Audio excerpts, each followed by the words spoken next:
quero iniciar com vocês uma série diferente hoje.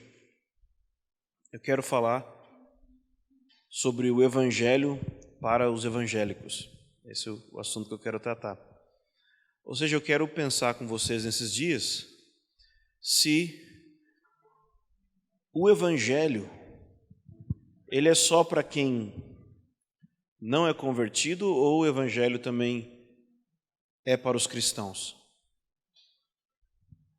O Evangelho é só para evangelismo ou o Evangelho também é para os evangélicos? Na minha experiência pessoal, eu conheci a igreja em 98 e em 98 o que estava mais sendo ensinado quando eu conheci a igreja era a respeito dos desenhos da Disney. Se falava que os desenhos da Disney eram algo satânico, demoníaco, com mensagens subliminares do diabo. E então as pessoas não deviam de ver os filmes da Disney. E eu aprendi bastante sobre isso. Tinha as fitas de videocassete que falava sobre isso, eu aprendi sobre isso. Depois, passado algum tempo, não anos, também teve um movimento muito forte de libertação, de batalha espiritual, de cura interior. Então eu aprendi bastante sobre demônios, eu aprendi bastante sobre maldições hereditárias, eu aprendi bastante sobre laços de alma e almas que ficam ligadas umas às outras quando se relacionam sexualmente. Aprendi bastante sobre isso. Passado algum tempo, eu comecei também a aprender sobre o mover profético, sobre o mover do Espírito Santo. Aprendi sobre dons, o poder, a unção, como se movimentar na unção. Eu aprendi a ministrar nos dons, eu aprendi a ministrar louvor, eu comecei a pregar. E nessas idas e vindas de pregação, eu vim parar aqui em Montemor para fazer o curso de preparação profética. E tem um curso no CPP que se chama Evangelho Profético. E pela graça de Deus eu comecei a ensinar esse curso, eu comecei a pensar então sobre esse assunto do Evangelho. E o Evangelho Profético, para aqueles que não o fizeram, é importante você saber que é um curso que traz bastante impacto sobre a vida das pessoas. Principalmente porque ele fala sobre a pecaminosidade do ser humano. Então eu aprendi bastante sobre isso, sobre a maldade intrínseca do ser humano. E então em 2009, enquanto eu ensinava sobre esse assunto na cidade americana, na igreja de um pastor amigo nosso, eu acho que foi uma das primeiras vezes na minha vida que eu ouvi o Evangelho, enquanto eu mesmo pregava. Eu não sei se eu converti ali naquela hora, ou se eu já era convertido apesar, fui ouvindo por tabela, por pedaços, mas de demônio eu entendia, de profético eu entendia, mas de evangelho eu entendia quase nada. E naquela noite pregando, foi tão forte que eu terminei o sermão de joelhos, pregando de joelhos, mas eu não estava de joelhos, super piedoso, cheio da unção, sabe, aquele cara super de Deus. Não, é porque eu estava sendo quebrantado pelo que eu mesmo estava falando. Eu nem sei o quanto que as pessoas foram impactadas, mas eu sei o quanto que eu fui impactado por aquilo que eu mesmo falei. Foi engraçado. Eu não estou dizendo que foi muito bom o que eu falei, mas é que eu acho que eu nunca tinha ouvido, pelo menos debaixo da influência, da iluminação do Espírito Santo que eu tinha falado. E o que eu tinha falado? Na época eu estava lendo um livro, um clássico cristão, que é chamado A Cruz de Cristo, de John Stott.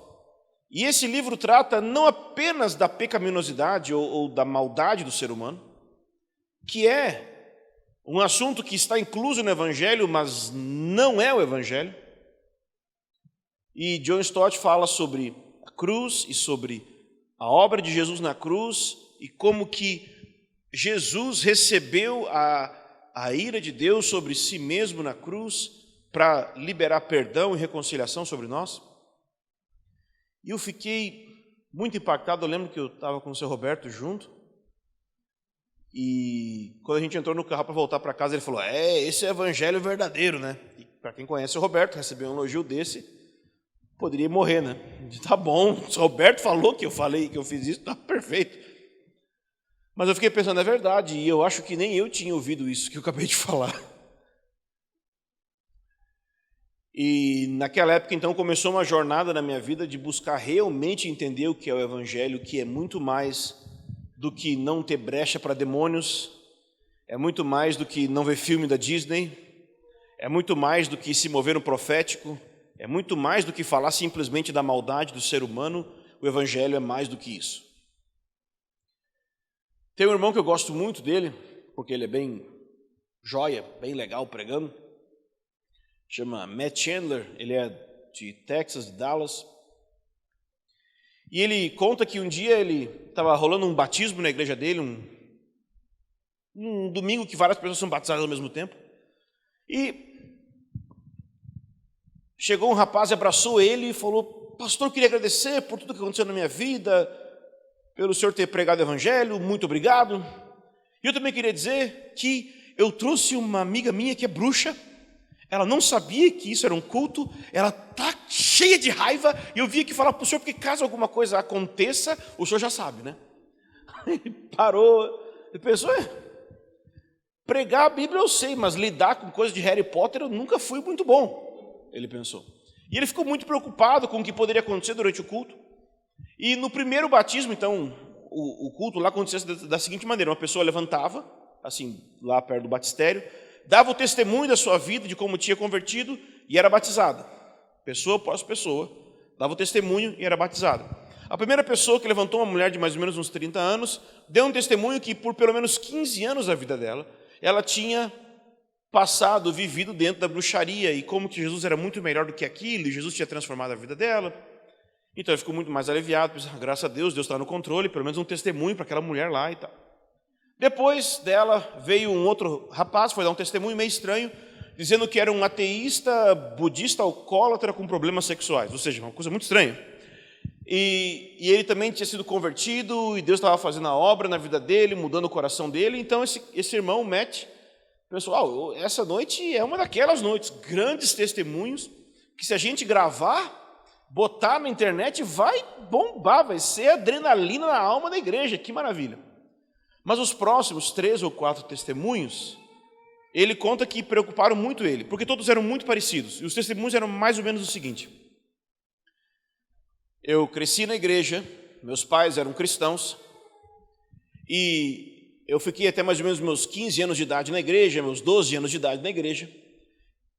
E depois eu abandonei a igreja, e agora nos meus 20 e poucos, 30 e poucos, pela primeira vez na minha vida, eu ouvi o evangelho. E eu recebi Jesus. Alguns podem dizer, eu passei a vida inteira na igreja, eu nunca desviei, eu nunca fui do mundo, eu nunca bebi. Mas encontrei alguns irmãos aqui nessa igreja que eles explicaram o evangelho para mim. E eu estou batizando hoje porque só dessa vez eu conheci o evangelho. E ele ficou muito preocupado, ele pensou, como assim? Essas pessoas passaram a vida inteira na igreja e nunca ouviram o evangelho?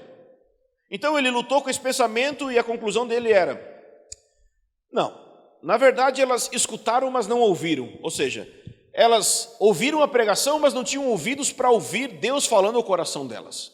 E ele chegou a essa conclusão, mas ele conta que o Espírito Santo começou a incomodar ele à noite, a mexer no coração dele. Deus estava querendo falar alguma coisa com ele, e ele decidiu então marcar uma reunião com várias dessas pessoas, para conversar com elas sobre como tinha sido a vida delas no passado, como tinha sido a experiência delas com a igreja no passado. E de fato algumas tinham ouvido o evangelho e nunca tinham se aberto para receber a palavra, mas vários deles jamais tinham ouvido o evangelho. Ele pediu que alguns trouxessem caderninhos que anotavam as reflexões, apostilas de encontros e retiros que eles foram, pregações e músicas que eles ouviram, e de fato, pessoas que passaram 20 anos na igreja, todos os domingos na igreja, não tinham ouvido o evangelho. Eles tinham ouvido a respeito do que ele chama de um deísmo moralista e terapêutico. O que é um deísmo moralista e terapêutico?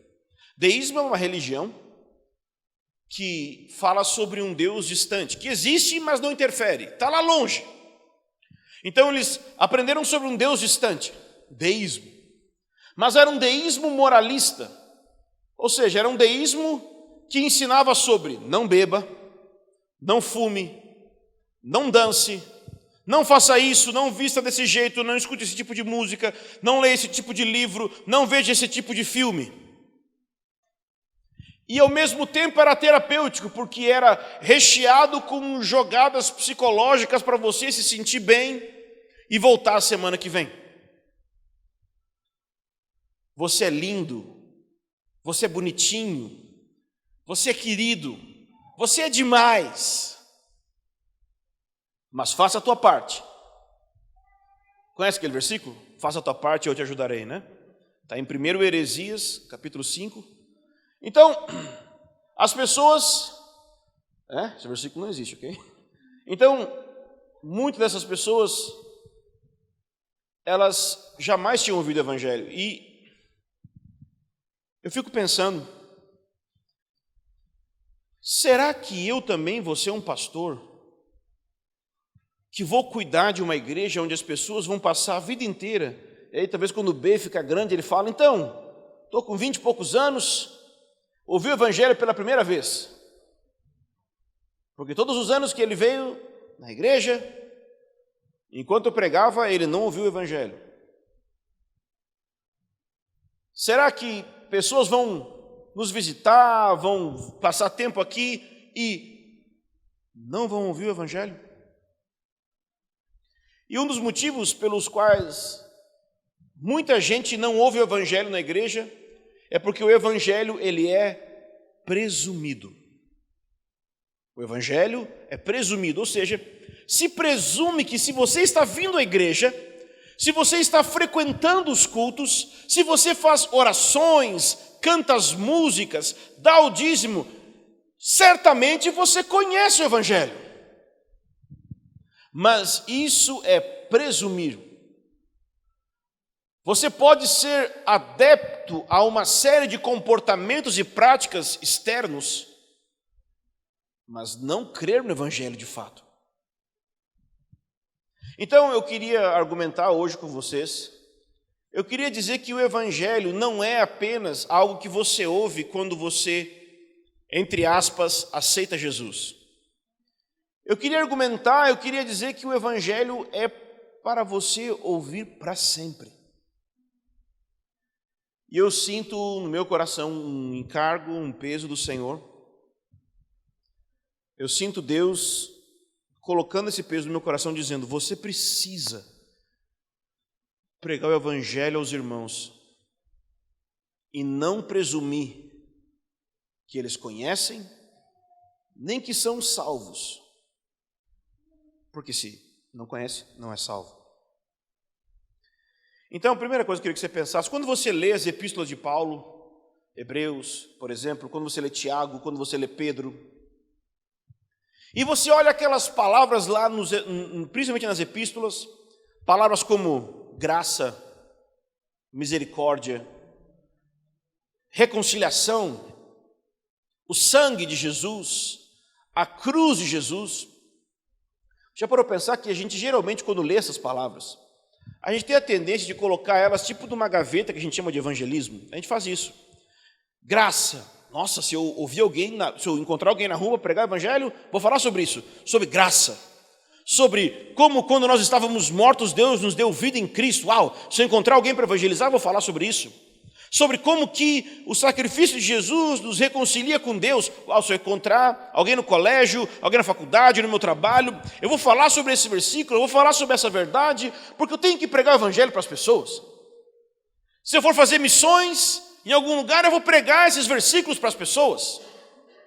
Nós olhamos as passagens da Bíblia que falam a respeito do evangelho e instintivamente, muitas vezes, nós colocamos elas na gaveta do evangelismo.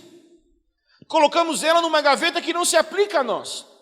Nós focamos muito nas passagens que falam sobre procedimento, sobre andar em santidade, sobre como tratar as pessoas, como lidar com dinheiro, como lidar com sexualidade. Nós olhamos essas passagens e nós aplicamos à nossa vida. Mas quando nós olhamos as demais passagens que falam sobre a graça, a misericórdia, o perdão, a reconciliação, o sangue de Jesus, a cruz de Jesus, geralmente a gente não aplica a nossa vida naquele momento, porque a gente presume que, uma vez que nós convertemos, isso aqui já foi, já passou, já recebi, já entendi. Vamos para coisas mais profundas. Vamos para coisas que eu realmente preciso. Coisas que têm a ver com a minha vida, coisas que têm a ver com o dia a dia. Entende?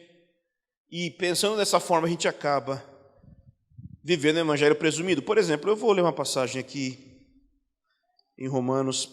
Você não precisa abrir, mas se você quiser, é com você. Romanos 1. Que eu quero pregar mesmo essa passagem de 1 Coríntios 15. Mas em Romanos 1, o apóstolo Paulo fala o seguinte. Ele fala assim: irmãos. Bom, se ele está falando irmãos, quer dizer que ele está falando com a igreja. Ok? Tudo bem? Irmãos, não quero que ignoreis que muitas vezes planejei visitar vocês, mas até agora tenho sido impedido, para conseguir algum fruto entre vocês, como também entre os demais gentios. Então Paulo está dizendo: irmãos, eu quero ir aí. Paulo não estava em Roma, ok? E ele estava dizendo: eu quero ir visitar vocês aí em Roma para ter algum fruto. Ora, quando a gente lê esse versículo, na hora a gente pensa em evangelismo. Paulo queria algum fruto entre os irmãos, ou seja, ele queria ir para Roma e lá em Roma ter alguns convertidos como resultado da sua pregação. Mas ele fala que ele queria ter fruto entre os irmãos. E então no versículo 14 ele diz: sou devedor, tanto a gregos como a bárbaros, tanto a sábios como a ignorantes, de modo que, no que depender de mim, estou pronto para anunciar o evangelho também a vós que estáis em Roma. Paulo não estava apenas querendo anunciar o evangelho em Roma. Paulo estava querendo anunciar o evangelho à igreja em Roma. E ele queria um fruto entre os irmãos também, não só fora da igreja. Que fruto Paulo poderia ter? Santidade. Porque o resultado da pregação dele entre os irmãos seria um fruto de santidade, de maturidade, de crescimento. Paulo queria pregar o evangelho para os evangélicos. Paulo queria anunciar a palavra para os cristãos. E anunciar a palavra não é, aqui nesse caso, ensinar sobre o segredo do escondido de Apocalipse. Não é falar sobre cada detalhe do tabernáculo de Moisés. Não. O que ele queria falar era sobre Jesus Cristo. Vamos olhar 1 Coríntios, por exemplo.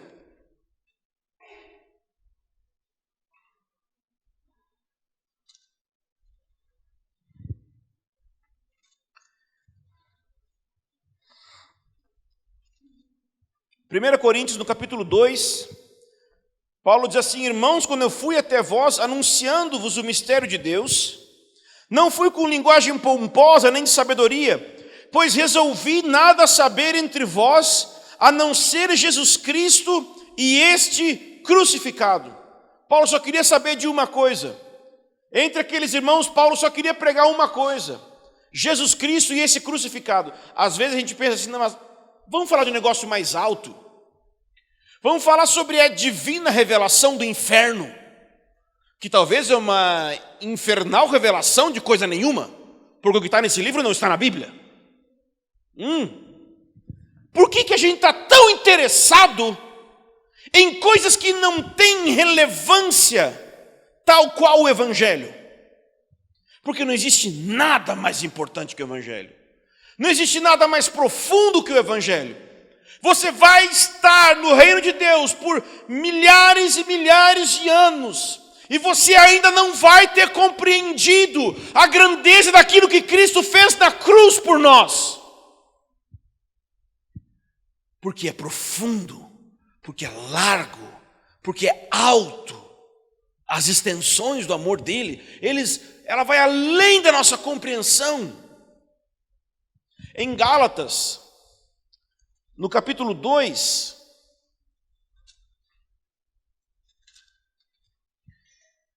no versículo 20, Paulo diz assim: portanto, não sou mais eu quem vive, mas é Cristo que vive em mim.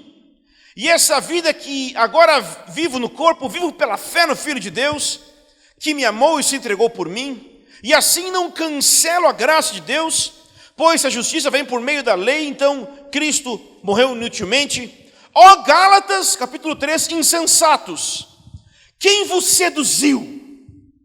Não foi diante de vocês que Jesus Cristo foi exposto como crucificado? Eu só quero saber isso de vocês. Foi pelas obras da lei que recebestes o Espírito, ou pela fé naquilo que ouvistes? Sois tão insensatos assim, a ponto de, tendo começado pelo Espírito, estar agora vos aperfeiçoando pela carne? Será que sofrestes tanto por nada, se é que isso foi por nada?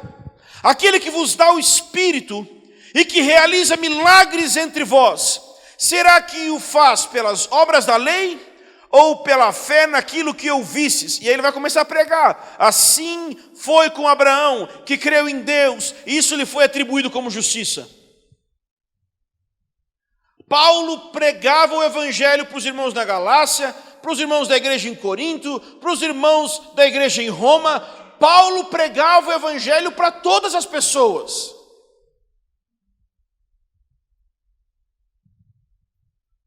Nós precisamos abraçar o evangelho na nossa vida.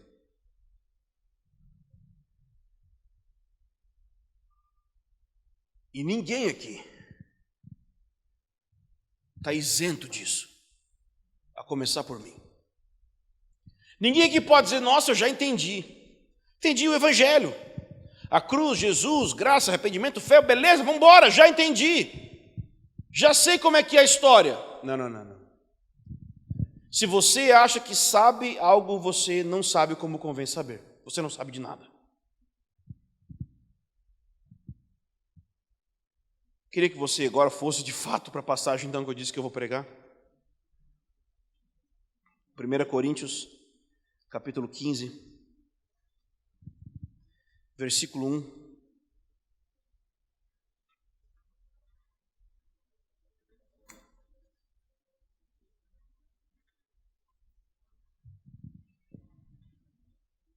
Paulo diz assim: irmãos, lembro-vos do evangelho. Algumas Bíblias podem ter notifico. A palavra notifico é lembrar, ok? Paulo está fazendo o quê? Ele está falando aos irmãos. Irmãos, ele começa dizendo. E o que ele faz para os irmãos? Eu lembro vocês do evangelho. Ora, a igreja em Corinto passava por vários problemas. E Paulo achou por bem lembrar os irmãos do evangelho. Será que você lembra o evangelho? Quantas vezes você foi lembrado do evangelho? Você sabia que para você crescer na sua vida cristã, você precisa de fé? E você sabia que a fé só vem por um meio, ouvir a mensagem de Cristo? Será que você ouve pregação do evangelho? Quantas vezes você ouviu a pregação do evangelho essa semana? Quantas vezes você pregou para você mesmo essa semana o evangelho? Irmãos, eu lembro a vocês o evangelho. Paulo estava pregando para os evangélicos. Paulo estava anunciando o evangelho aos cristãos. O evangelho que vos anunciei, o qual também recebestes, e no qual estáis firmes, por meio dele também sois salvos, se retiverdes com firmeza a mensagem tal como a anunciei a vós, a não ser que tenhais crido inutilmente. Aqui Paulo, nessa passagem, ele fala de toda a sua vida, não a vida dele, toda a sua vida. ele fala do teu passado, ele fala do teu presente e ele fala do teu futuro em relação ao Evangelho. Ele diz: irmãos, eu quero lembrar a vocês o Evangelho que eu anunciei, o qual recebestes. No versículo 1, os irmãos tinham recebido o Evangelho. Não existe esse negócio, irmão, de aceitar Jesus como se Jesus fosse um ser fraquinho que você dá uma chance para ele. Não existe isso. No Evangelho nós recebemos. E o que é receber? Receber implica que se eu recebo o Evangelho, algo tem que ser lançado fora, porque o Evangelho e as coisas do mundo não podem ocupar o mesmo lugar ao mesmo tempo no mesmo ser. Não existe como receber o Evangelho e continuar sendo eu mesmo Senhor da minha vida. Não existe como receber o Evangelho e Jesus não ser o meu Senhor e eu governar a minha vida como eu mesmo quiser. Receber o Evangelho implica em uma mudança a partir de dentro, onde para tudo eu começo a depender de Deus. Porque significa receber o Senhor Jesus Cristo. Eu não sou mais Senhor da minha vida, Ele passa a ser o Senhor. Será que você recebeu ou será que você só fez uma oração? Porque eu quero te garantir uma coisa: fazer uma oração dizendo, Jesus, eu te recebo na minha vida, não faz ele entrar na sua vida. Porque a Bíblia diz, esse povo me honra com os lábios, mas o coração está longe de mim. Você pode falar que recebe ele, mas no seu interior você não está recebendo. Irmãos, vocês receberam, ou seja, vocês integralmente, visceralmente abraçaram a realidade de que Ele está certo, você errado, eu preciso me submeter ao que Ele está dizendo. Receber o Evangelho significa, eu não consigo melhorar, eu não consigo me fazer aceito por Deus. Meu jejum não me melhora, minha oração não me melhora, o meu psicólogo não me melhora. O que eu preciso é que Jesus faça algo em mim. Eu preciso receber. Receber tem a ver com Jesus ter o seu alimento. Muita gente recebe Jesus na vida como o seu tempero, não como o seu alimento. Ou seja, eu já tinha muita coisa, eu já era bom, eu já era 99%. Jesus é a cereja que completa o bolo. Eu já era bom, o sujeito era bom. Só falta Jesus, só Jesus. Só um detalhe ínfimo, um detalhe, um pingente, nada. Não. Se não tem Jesus, não tem nada. Não importa quantos versículos decore, não importa quanta música evangélica cante, se você não recebeu Ele de fato, se Ele não penetrou nas veias espirituais da tua existência, você não tem nada. Receber Ele implica que quando Ele entra, você sai. Quando Ele chega no trono da sua vida, você sai do trono. E esses irmãos tinham recebido isso. Eles receberam o amor de Jesus que perdoa os nossos pecados e o senhorio de Jesus que domina nossa vida. Mas eles não apenas receberam. Olhe de novo para a passagem.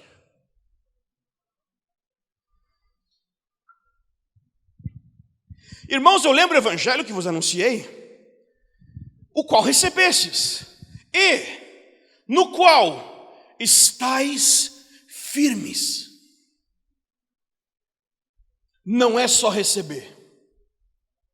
Além de receber, você precisa permanecer firme nesse estado de receber. Você precisa permanecer firme nessa mesma experiência que uma vez começou, ela precisa progredir. Sua experiência de abraçar o Evangelho não é um negócio que você recebeu lá no acampamento em 1800 em Guaraná de Rolha. Lá estavam cantando, cuidado olhinho que olha, né? Eu nem sei a continuação da música direito, mas é do capeta. Não é porque mostra Deus, tipo como que quiser te pegar,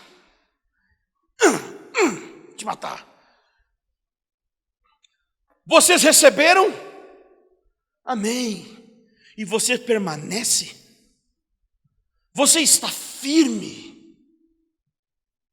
Porque o mesmo evangelho que você recebeu não é outro, é o mesmo evangelho que você tem que permanecer.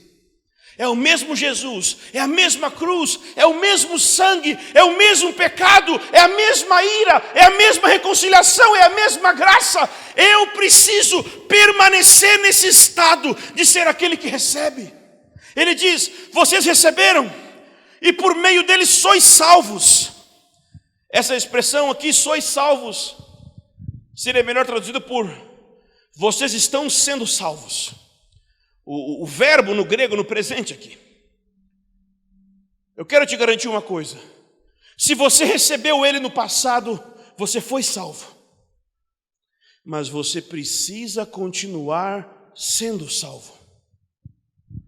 Na Bíblia nós chamamos a salvação que se opera no passado de justificação. Mas nós chamamos a salvação que é operada no presente de santificação. Paulo está dando a chave da santificação aqui.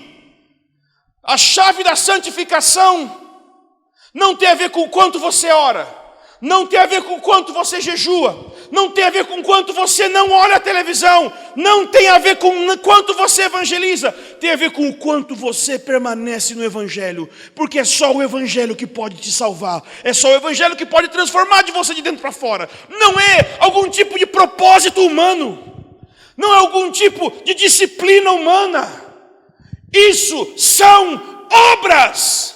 É em relação a isso que Paulo está falando aos Gálatas. Ele está dizendo: vocês começaram no Espírito, Jesus era tudo vocês dependiam de Jesus, e agora vocês querem terminar na carne. Sabe que tipo de carnalidade era a que os Gálatas estavam vivendo? Não era pornografia, era oração, jejum, guarda de sábados e dias. A carnalidade deles não era se jogar nas coisas, já era, não. O que Paulo chama de carnalidade aos Gálatas é a tentativa de esforço humano de me fazer aceito por Deus. É a tentativa de buscar uma transformação do meu ser, a parte da operação do Espírito Santo, a parte da operação da graça de Deus. A carnalidade dos Gálatas não era a falta de oração. Talvez tinha muita oração, mas era uma oração que tentava se melhorar, apartado do poder do Evangelho. Eles começaram no Espírito, mas agora eles abandonaram a mensagem, a entrada na carne deles. Eles entrarem na carne não era o que você acha que é andar na carne. O que você pensa que é andar na carne, Paulo diz que é pecado. Mas a carnalidade é outra coisa. É quando eu abandono o olhar para a cruz. É quando eu abandono o olhar para o sangue de Jesus. É quando eu abandono o quanto Jesus é suficiente para tudo na minha vida. E eu começo a depender do meu ministério, dos relacionamentos, da música, do psicólogo, do remédio, do treinamento, do trabalho, do dinheiro. Cristo não é mais o meu alimento. Cristo passa a ser só o meu temperinho gospel de uma existência tão mundana quanto de qualquer outra pessoa. É quando Cristo passa a ser o meio para um fim. Jesus é maravilhoso para que eu tenha um carro do ano. Jesus é maravilhoso para que eu tenha um casamento melhor. Eu quero te falar uma coisa. Eu amo ensino sobre família, mas ensino sobre família não é o evangelho. Eu amo ensino sobre oração, mas ensino sobre oração não é o evangelho. Eu amo ensino sobre um monte de coisa profética, mas isso não é o evangelho. Essas coisas podem ser feitas a partir do evangelho e devem ser feitas centradas no evangelho, mas não são o evangelho. O evangelho é uma mensagem específica. Ela fala de um judeu que foi pregado numa árvore e que sangrou por sua culpa. Isso é o Evangelho. O Evangelho fala que esse judeu foi sepultado, ele ressuscitou e ele está diante de Deus e vai voltar para julgar os vivos e os mortos. E se você abandona as expectativas de ser alguém na vida melhor e abraça Ele como o único que verdadeiramente é bom, e começa a confiar unicamente, como diz aquele hino antigo, em Cristo somente é a rocha firme. Todos os outros solos são areia movediça. Só Ele. Não é minha oração, não é meu devocional, não é minha leitura anual da Bíblia, não é o quanto eu não olho pornografia, não é o quanto eu sou bonzinho, não. É Ele. Em Cristo somente, rocha firme, eu me seguro, eu me mantenho em pé. Todos os outros terrenos são areia movediça. Somente em Cristo nós temos suficiência. O que é suficiência? Somente Cristo é suficiente para me fazer agradável a Deus, para me fazer ser humano de fato, porque a queda do pecado me desumaniza como imagem de Deus. Mas Cristo, que é a imagem de Deus, me coloca de volta como ser humano, me tira todo o espírito animalesco e me coloca como um ser humano de verdade, ser humano que Deus chamou para ser sua imagem e semelhança. E o apóstolo Paulo continua dizendo: por meio dele, por meio de quem, irmãos? No versículo 2. Por meio de quem que nós somos salvos? Eu quero te contar uma coisa. Apesar de nós sermos salvos por Jesus, óbvio, claro. Se Jesus tivesse morrido na cruz há 2000 anos atrás, e jamais a mensagem do Evangelho chegasse a você, você jamais teria sido salvo. O que Paulo está dizendo aqui, não é que Jesus salva, ainda que isso seja verdade, ok? Não estou dizendo que isso não é verdade. Mas o que ele está dizendo é que tem uma mensagem que salva. Paulo disse em outro momento: os gregos pedem sabedoria, os judeus pedem sinais e poder, nós pregamos Cristo e esse crucificado. E aí nesse contexto ele diz: aprove a Deus salvar as pessoas pela loucura da pregação. A loucura da pregação não é uma pregação louca, entende? O sujeito falando um monte de abobrinha, não é a loucura da pregação.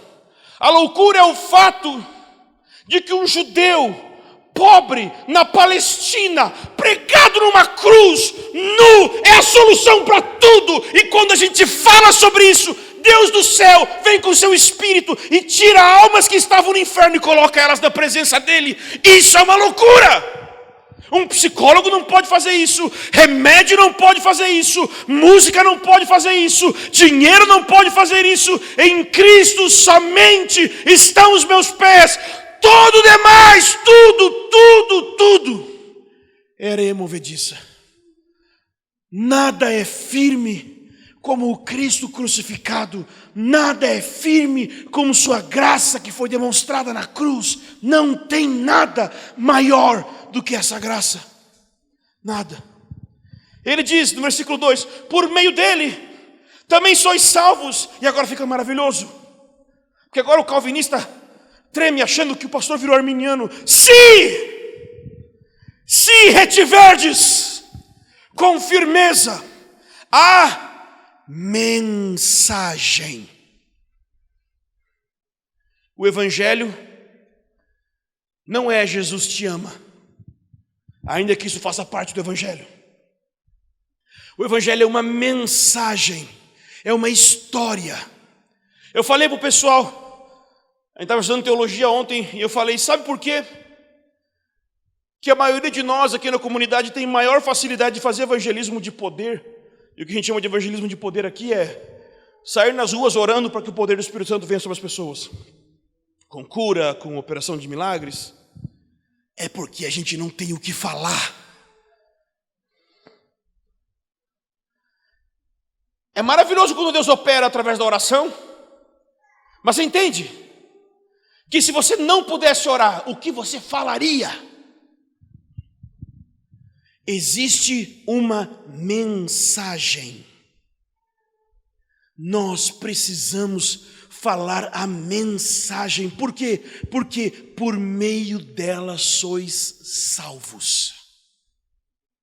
Se vocês retiverem a mensagem, Paulo disse, assim como eu entreguei para vocês, vocês vão ser salvos no fim também. Vocês foram salvos por essa mensagem. Vocês estão sendo salvos hoje. Santificação por essa mensagem. E vocês vão continuar sendo salvos até o fim por essa mensagem. Se você segurar, se você manter, se você não esquecer. Irmão, se eu esquecer, eu vou para o inferno? Sim. Irmão, se eu esquecer da mensagem, eu caio em pecado? Sim. Mas eu já recebi. Então, vai ser a prova de que você nunca recebeu. Deus assegura que aqueles que Ele conheceu, Ele predestinou, e os que predestinou Ele chamou, e aos que chamou Ele justificou, e aos que justificou Ele glorificou, Ele garante isso. Mas quando Ele chega diante de você e diz assim, se você perseverar até o fim, você vai ser salvo. Só existe um jeito de você perseverar até o fim. Se você se manter na mensagem tal como ela foi anunciada, a não ser que você creu inutilmente. Paulo ficava tão doido com esse negócio de mensagem, que aos Gálatas ele diz o seguinte, se alguém pregar outra boa nova, outro evangelho, outra mensagem, que seja amaldiçoado, anátema. Uau! Como que Paulo era tão duro? Ele era duro porque o assunto é sério.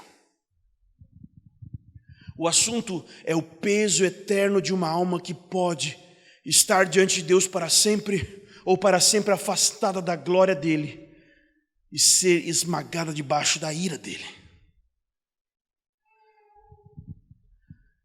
Então eu me preocupo muito se nós somos uma igreja centrada no Evangelho. Porque o Evangelho, ele vai nos dizer que Deus começou tudo perfeito. E que Deus é santo e perfeito. Mas que o pecado acabou com tudo e que você está incluso nisso.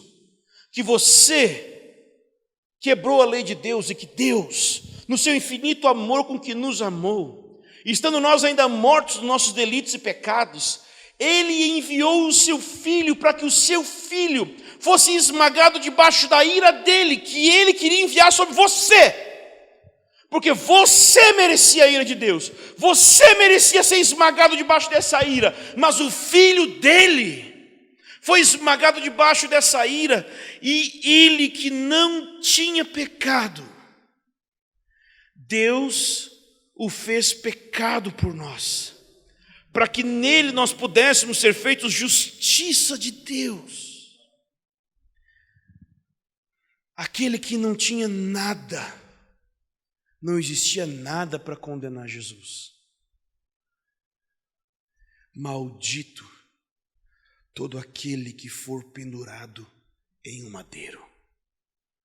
A maldição que você merecia, como que uma esponja existencial, ele absorveu toda a maldição que você poderia receber.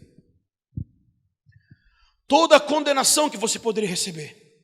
Os seus pecados passados foram todos cancelados. E os pecados do presente, todos cancelados. E os pecados do futuro, todos cancelados com um único sacrifício. Deus tem sangue suficiente para perdoar tudo, para te reconciliar eternamente com Ele. Simplesmente pare de depositar confiança em você, nos seus amigos e nas coisas ao redor de você. Pare de depositar confiança no seu jejum. Pare de depositar a sua confiança na sua oração. Pare de depositar a sua confiança no seu devocional, no seu dinheiro, no seu ministério. Eu sei que isso parece terrível falar, porque a gente quer incentivar muita oração, eu sei.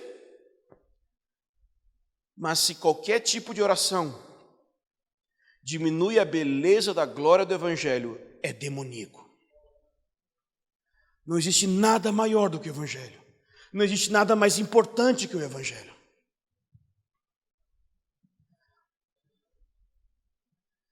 Mas talvez você pense assim, nossa, mas eu estou caindo tanto, cara. Você não sabe, não é? Uma coisa é você está orando mal, mas outra coisa eu estou caindo direto. Eu estou errando direto. Eu estou pecando direto.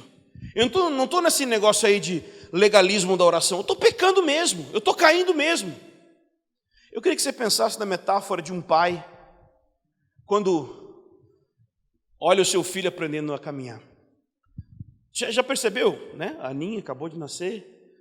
Já parou para perceber como que os pais são bobos?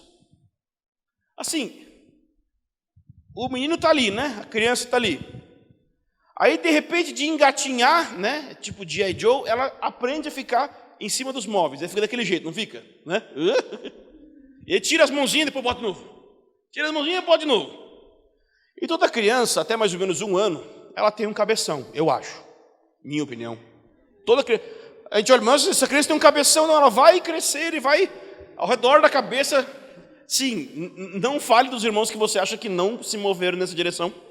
Mas o fato é o seguinte: quando a criança quer dar os primeiros passos, Deus criou a gravidade, a criança bota a cabeça para frente e vai, né? Blum, e cai, não é? Quando a criança cai no chão, o que os pais fazem?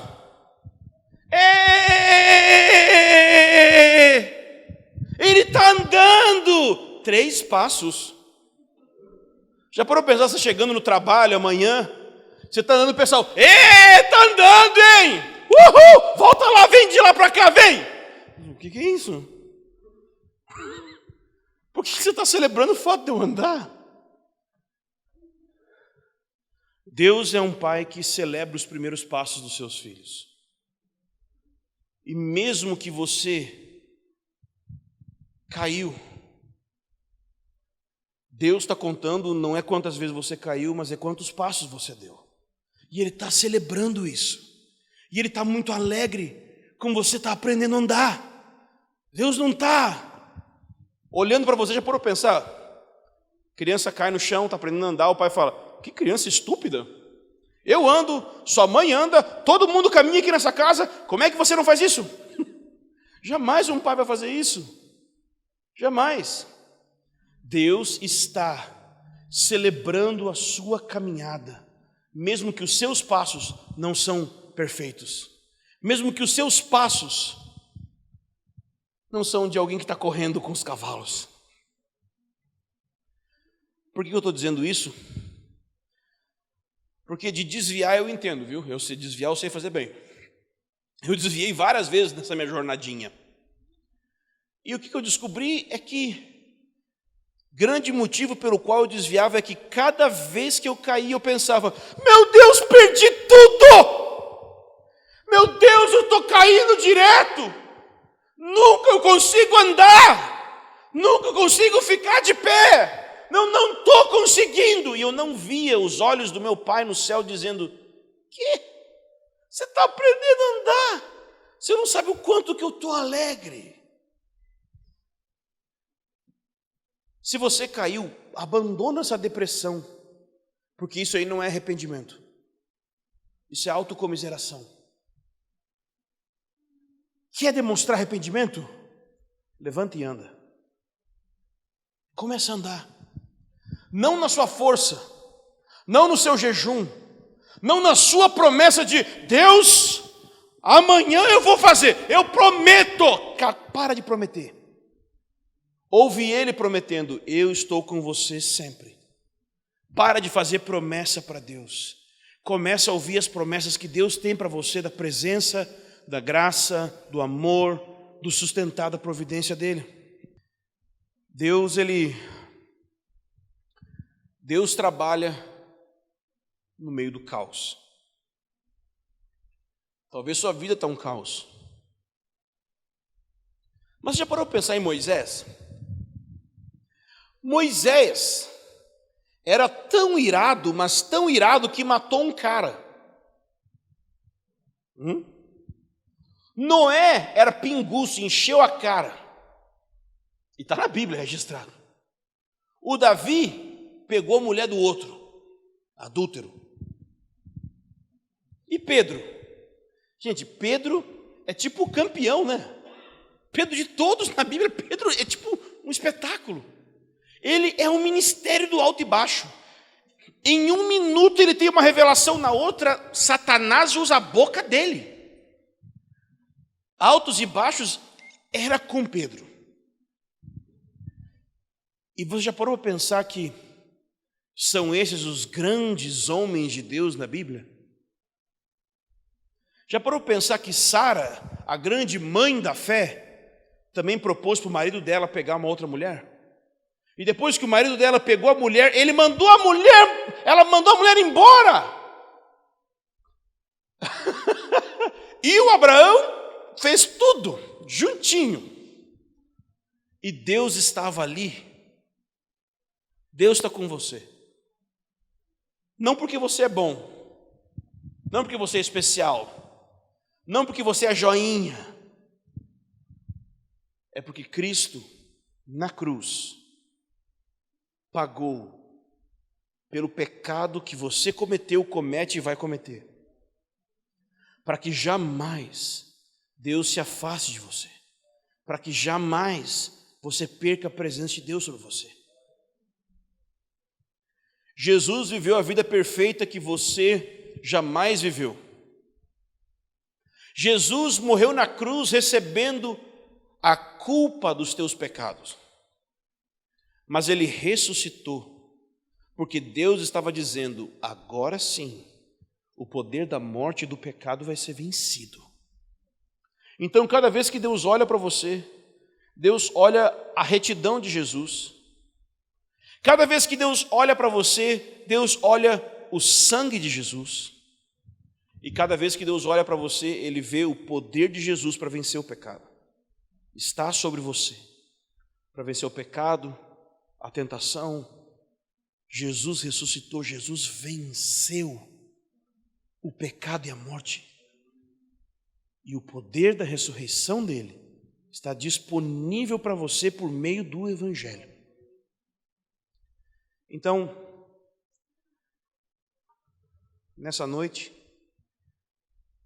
eu queria te exortar a você abandonar hoje qualquer confiança que você tenha nos teus planos, no teu jeito de pensar, no teu jeito de dirigir sua própria vida, no teu jeito de tomar decisões, e que você recebesse o jeito de Jesus pensar, o jeito de Jesus fazer.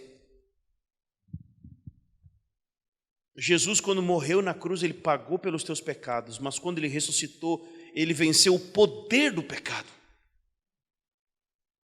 Quem sabe hoje você precisa de perdão? Quem sabe hoje você precisa de força para vencer o pecado? Tudo está disponível em Cristo. Basta você estender a mão, basta você desejar, basta você querer, basta você pedir. Se nós pedirmos pão, Ele não vai dar uma pedra. Se nós pedirmos o Evangelho, Ele vai dar o Evangelho. Se nós pedirmos o seu Espírito, Ele vai dar o seu Espírito, porque Ele é um Pai bom. Amém?